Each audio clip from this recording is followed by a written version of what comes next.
देवोत्तर colony रे बड़ धरणर चोरी होइछि। दिन द्विपहरे नयागढ़ प्रतिष्ठित व्यवसायी शिवप्रसाद साहू घर ताला भांगी घरे पशि दुर्बृत्त माने लुटि नहीं लक्षाधिक टंकार सुना और रूपा गहना सह नगद 3 लाख टंका। अभियोग अनुसार नयागढ़ सहर में व्यवसाय करुथिबा शिवप्रसाद साहू देवोत्तर कॉलोनी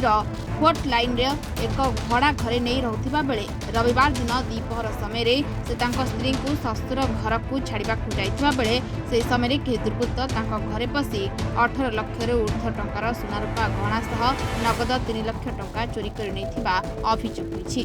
तेबे सूचना अनुसार शिवप्रसाद एवं स्त्री शशुर घर जाइथिबा बेले घरे केही नथिबार सुजोग नहीं चोरी होइछि। शिवप्रसाद टाउन थाना रे अभियोग करिसेंती। बंधु मु तो जाइतली मो मिसेस को छाड़िया को ससुर को छाड़ी जस्ट घंटे डेढ़ मु 12:30 12:40 गली मु फेरली 2:15 2:30 भितर से भितर चोर आसिक सब कबाट पटा भांगी गडरेज भांगी सब सुना रूपा कैश सब धरी पड़े पाखापाखि सुना हो तो पाखापाखि 300 ग्राम हेले 18 लाख 20 लाख टका सुना हो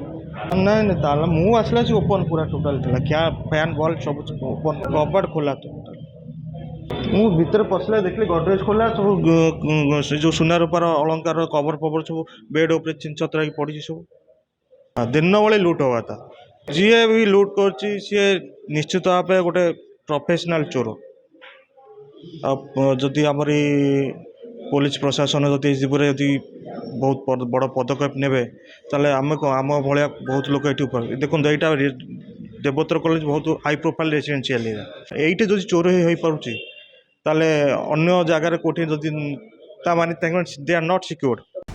तेबे से जने व्यवसायी होइतिबा बेले केही दुर्बृत्त तांको पिछा करी घरे पसी चोरी करथिबा शिवप्रसाद संदेह करिसेंती। अभियोग पर घटनास्थल रे टाउन थाना पुलिस पहुंची तदंत करबा सह साइंटिफिक टीम एवं डॉग स्क्वाड सहायता मध्य नैछि टाउन पुलिस।